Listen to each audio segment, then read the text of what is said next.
ആരുടെ അമ്മേനെ കെട്ടിക്കാനെ നീ ഇവനെ എഴുന്നള്ളിച്ചോണ്ട് അങ്ങോട്ട് ചെയ്യുന്നത്? അമ്മയ്ക്ക് പ്രസവവേദന, മോൾക്ക് വീണ വായന എന്ന് പറഞ്ഞ പോലെ ഇത്. ഇവിടെ ആര് വീണ വായിച്ചെന്ന് അച്ഛൻ പറയുന്നേ? ഇവിടെ ആരും വീണ വായിച്ചില്ലടാ പൊട്ട. ഒരു ഉദാഹരണം പറഞ്ഞു എന്നുള്ള പോത്തെ ഇനി അതുമ പിടിച്ചു കയറിക്കോ. ഞങ്ങൾ അങ്ങോട്ട് തന്നെയാണ് കുഴപ്പം. ഞാൻ മാറാരോഗ്യം എന്ന് പറഞ്ഞാൽ യാതൊരു വിഷമമില്ല. നിനക്ക് മാത്രല്ല, നിനക്കും നിന്റെ തള്ളക്കും അവൾക്കും അവളുടെ മോനും ഒക്കത്തിന് മാറാരോഗ. വേറൊന്നല്ല, അസൂയ, കുശുമ്പ്, പൗശന്യം. ഇതൊന്നും മാറാതെ ഇവിടെ ഒരാളും രക്ഷപ്പെടുന്ന പ്രശ്നമില്ല. ഒരു പെണ്ണുള്ളതിനൊന്ന് ഇറക്കാൻ വേണ്ടി ബാക്കിയുള്ളവർ ഇവിടെ കിടന്ന് ചക്രശ്വാസം വലിക്കുക. അതിന്റെ ഇടയിലെ ദേ ചെറുക്കന്റെ ആൾക്കാർ വരുമ്പോ ഞാൻ പറയാൻ പോവാ എന്റെ മോളുടെ കല്യാണം നടത്തണില്ല എന്ന്, എന്റെ കയ്യിൽ പൈസ ഇല്ലാന്ന്. എന്റെ കല്യാണക്കാരി ഒരു അച്ഛൻ മുടക്കൊന്നും പറയണ്ട, അത് കൊയ്ത്ത് കഴിഞ്ഞിട്ടായാലും മതി. അതെന്താ നീ പാടത്ത് പന്ത്രണ്ടാൻ പോകണ്ട? ഒന്ന് വിളിച്ചോട് പോടി ഇവനെ. അച്ഛന്റെ അമ്മയുടെ മേക്കിട്ട് കയറുന്നത്. എന്നാ ഞാൻ നിന്റെ മെക്കട്ടിക്കാണ് കയറാണ്. എന്റെ സ്വഭാവം എനിക്ക് എന്നെ പിടികിട്ടില്ല കേട്ടോ. മെന്റലായ വിളിക്ക്. നീ വിളിക്ക്. അതല്ല, നീ വിളിക്ക്. അതാ അതിന്റെ ഒരു ശരി. അതുകൊണ്ടല്ല, മറ്റേവന് മാറാരോഗമാണെന്ന് പറഞ്ഞതൊരു പ്രശ്നമാവൂ. ഇതേപോലെ എത്രയോ മാറാ രോഗങ്ങളുടെ കഥകൾ അവര് കേട്ട് കാണും. അതൊക്കെ അപ്പോഴേ അവര് മറന്നു കാണും. അമ്മച്ചീന്ന് നീട്ടി വിളിക്ക്. അമ്മേ, ഇവിടെ നിന്നാണോ വിളിക്കേണ്ടത്? അകത്തോട്ട് തന്നെ. നിന്നെ കോച്ച് ചെയ്ത് ഞാനൊരു വഴിയാവും.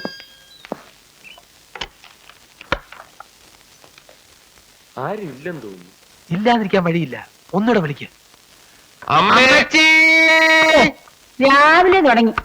മോളെ, ഭിക്ഷക്കാവും എല്ലാവരും ആയിരിക്കും. ഒരു പിടി അരി എടുത്തു കൊടുക്ക്.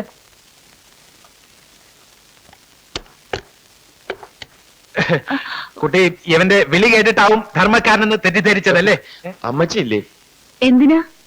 ഇനി വല്ല നുണയും പറഞ്ഞ് ധരിപ്പിക്കാനാണോ? സോറി, അന്ന് അപ്പ തോന്നിയ ദേഷ്യത്തിന്. എനിക്കത് തോന്നി. എങ്ങനെ? മുഖം കണ്ടാൽ അറിഞ്ഞൂടെ ആളൊരു സ്നേഹപ്പാരയാണെന്ന്? കയറിയിരിക്കൂ. സ്നേഹപ്പാര. നീ ഒരു തരം പുഴുങ്ങിയ ചിരിയിരിക്കരുത്. ഇതൊക്കെ ഒരു ഹ്യൂമർ സെൻസിൽ എടുക്കണ്ടേ? B A good boy. Come on come on come on. ഇരിക്കൂ ഇരിക്കൂ. ഞാൻ അറിയാം, ഒക്കെ രാധിക പറഞ്ഞു.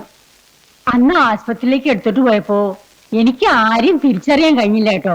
നന്ദിയുണ്ട്. ഓ, അതെന്റെ ഒരു കടമയായിട്ടേ ഞാൻ കരുതിയിട്ടുണ്ട്. ആസ്പത്രിയിൽ നിന്ന് പേര് വെട്ടിച്ച് ഇത്ര വേഗം പോരേണ്ടിയിരുന്നില്ല. എന്തിനാ വെറുതെ? തൊട്ടതിനും പിടിച്ചതിനും ഒക്കെ അടയ്ക്കണ്ടേ ബില്ല്?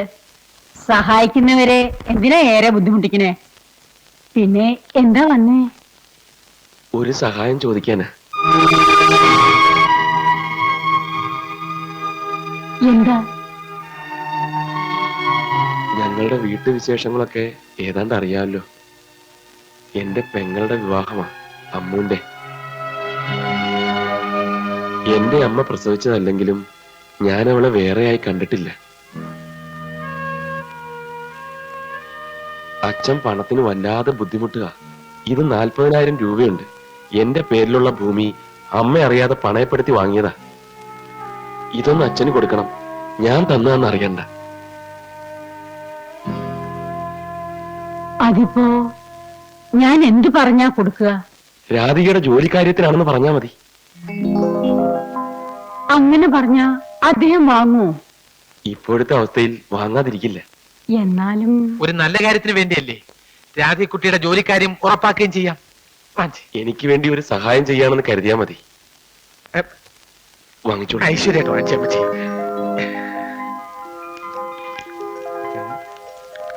എന്താ ഇത്? മറ്റൊന്നും തോന്നരുത്. ഇന്നത്തെ കാലത്ത് ഒരു പെൺകുട്ടിയെ വിവാഹം കഴിച്ച് അയക്കാനുള്ള ബുദ്ധിമുട്ട് എന്താണെന്ന് എനിക്കറിയാം.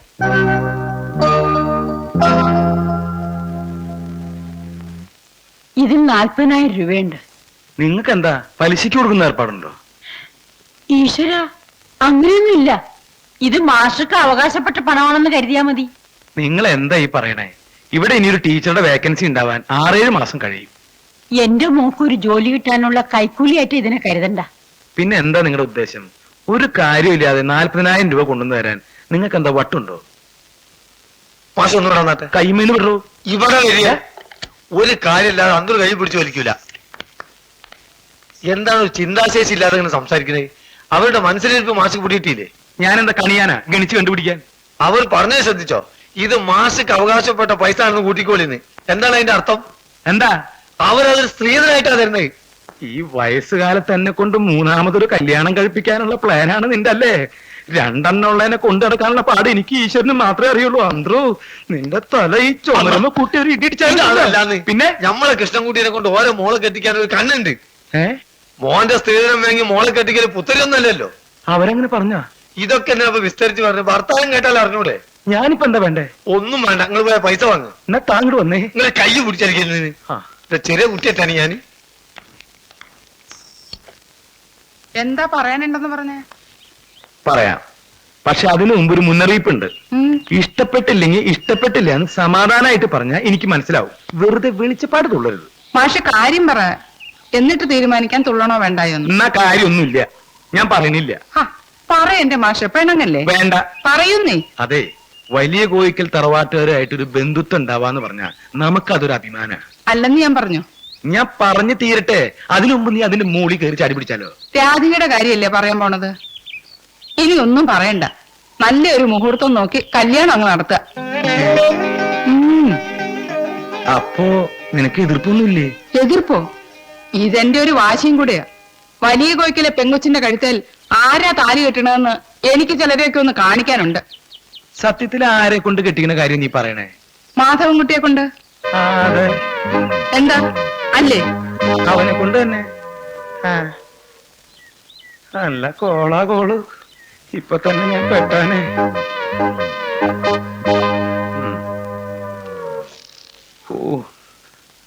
ദേ, ആ കിട്ടണംകുട്ടിയെ കൊണ്ട് എങ്ങനെ കല്യാണം കഴിപ്പിക്കാൻ പ്ലാൻ വല്ലതും ഉണ്ടെങ്കിലേ അതങ്ങ് മനസ്സിൽ വെച്ചാ മതി. അതെന്താ കുഞ്ഞുലക്ഷ്മി നീ പോര് പറയണേ? കൃഷ്ണൻകുട്ടി ആയാലും മാധവൻകുട്ടി ആയാലും എനിക്ക് കണക്കല്ലേ? എങ്കിലും എത്രയും വേഗം ഇതങ്ങ് നടത്തണം. അല്ല, അമ്മൂന്റെ കല്യാണം കഴിഞ്ഞിട്ട് പോരെ? രണ്ടും ഒരുമിച്ച് നടത്താൻ എനിക്ക് എതിർപ്പൊന്നുമില്ല. രണ്ടും കൂടെ ഒരുമിച്ച് നടത്താന്ന് പറഞ്ഞാൽ എന്താ കുഴപ്പം? അല്ല, ആ കുട്ടി സ്കൂളിൽ ജോയിൻ ചെയ്തിട്ട് പോരെ? മതി. അതിന് ഞാനൊരു വഴി പറയട്ടെ. ആ പിഷാരടി മാഷിന് റിട്ടയർഡ് ആവാൻ 6 മാസം കൊണ്ടല്ലേ ഉള്ളൂ. മാഷെ കൊണ്ട് ലീവ് എടുപ്പിക്കണം. 6 മാസത്തെ ശമ്പളം ഒന്നിച്ചങ്ങോട്ട് കൊടുക്കാന്ന് പറഞ്ഞാ പോരെ? അത് കൊള്ളാലോ. നീ ഞാൻ വിചാരിച്ചത് പോലെ അല്ല കേട്ടോ. മാഷ് എന്താ വിചാരിച്ചേ? ഒന്നുമില്ല. എന്നാലും ഒന്നുമില്ലെന്നേ. എന്നാ ഞാൻ പറയട്ടെ മാഷ് എന്താ വിചാരിച്ച? എനിക്ക് ഇത്തിരി ബുദ്ധി ഉണ്ടെന്ന്. എന്നാ ഇനി ഒരു സത്യം പറയട്ടെ.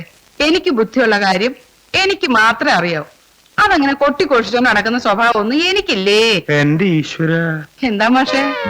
ഒന്നുമില്ല. ഈ മാഷയുടെ കാര്യം.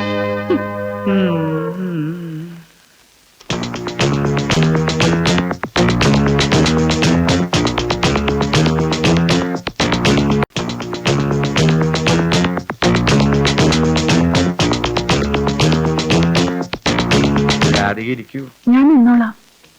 അധികം ഭവ്യത കാണിക്കുന്നത് എനിക്കിഷ്ടല്ല. വേറൊന്നും കൊണ്ടല്ല, പിന്നെ ആവുമ്പോ അതൊരു ബുദ്ധിമുട്ടാവും. അതുകൊണ്ടാ. ഇങ്ങോട്ട് മോളെ, മാഷല്ലേ പറയുന്നത്? മാഷ് വിളിച്ചോ? താൻ ആ പിഷാരടി മാഷ വിളിച്ചേ? ഓ,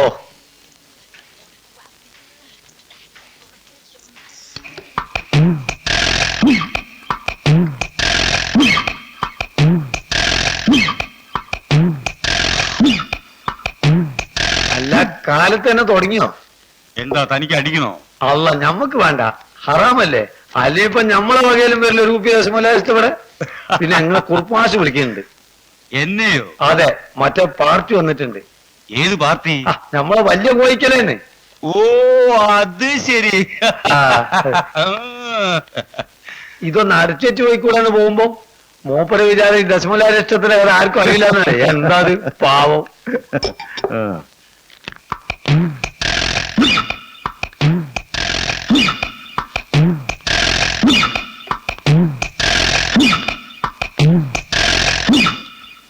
വിവരങ്ങളൊക്കെ പിഷാരടി മാഷോട് പറഞ്ഞിട്ടുണ്ട്.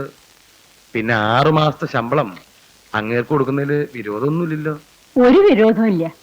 കിട്ടിയില്ല എന്ന് കരുതിയിരുന്ന ജോലി കിട്ടിയതിലുള്ള സന്തോഷേ ഉള്ളൂ. ആ മാഷ് വന്നല്ല.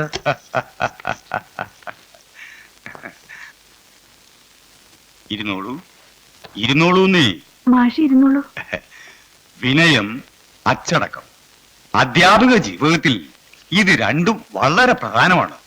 അത് രണ്ടും കുട്ടിക്ക് കുട്ടിയുടെ പേരെന്താ? രാധിക. ആ, രാധികയ്ക്കുണ്ട്. അത് ഉണ്ടാവാതെ വയ്യല്ലോ.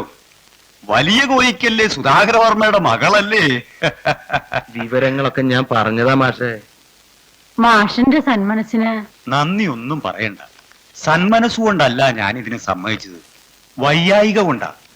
ഇപ്പോഴത്തെ കുട്ടികളോട് മല്ലടിക്കാനുള്ള ആരോഗ്യം എനിക്കില്ല. സത്യം പറഞ്ഞ മടുത്തു എന്ന് തന്നെ പറയാം. ഈ ജീവിതത്തിലാണെങ്കില് അപ്പോഴേ തന്റെ പഴംപുരാണം കേൾക്കാനല്ല ഞാൻ വിളിപ്പിച്ചത്. നേരിട്ട് കണ്ട് കാര്യങ്ങൾ തീരുമാനിച്ച എനിക്കൊരു മനസമാധാനം ഉണ്ടാവുമല്ലോ എന്ന് വിചാരിച്ചിട്ടാ. മാഷ് പറഞ്ഞോട്ടെ, അനുഭവമുള്ളവരുടെ ഉപദേശമാകുമ്പോ ഇങ്ങേരി തുടങ്ങിയാ പിന്നെ ഇപ്പോഴൊന്നും ഒരു ഫുൾ സ്റ്റോപ്പ് ഉണ്ടാവില്ല. ഞങ്ങള് തമ്മിൽ കൂടിയാൽ ഇങ്ങനെ തന്നെയാ. എന്നാ കേട്ടോ, ഞാൻ കാരണം തനിക്ക് ഒരു സമാധാനക്കുറവും വേണ്ട. സകല ഡിമാൻഡുകളും ഞാനിതാ ഇപ്പൊ തന്നെ അംഗീകരിച്ചിരിക്കുന്നു. പോലെ മതി.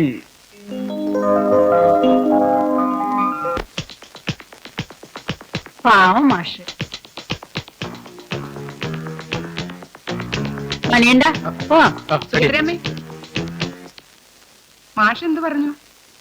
ഈശ്വര അനുഗ്രഹം കൊണ്ട് എല്ലാം ഭംഗിയായി. പിഷാരടി മാഷയുടെ കാര്യം ഞാനാ ഓർമ്മിപ്പിച്ചത്. ആദ്യം ഒന്ന് എടുത്തു ചാടി, പിന്നെ അങ്ങ് തണുത്തു. അല്ലെങ്കിൽ ഞാൻ പറഞ്ഞ അതിനപ്പുറത്തേക്ക് ഒരു തീരുമാനം മൂപ്പർക്കില്ല. എന്താ, സന്തോഷായോ? ആ, മറ്റു കാര്യങ്ങളൊക്കെ നമുക്ക് ഉടനെ തീരുമാനിക്കാം. നല്ലൊരു ദിവസം നോക്കി മാഷെ ഞാൻ അങ്ങോട്ട് പറഞ്ഞയക്കാം. എനിക്ക് മനസ്സിലായില്ല.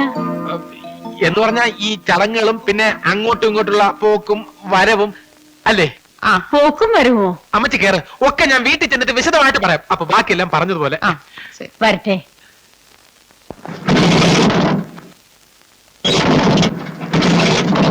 വരട്ടെ. ഓ, പോയിട്ട് വരും.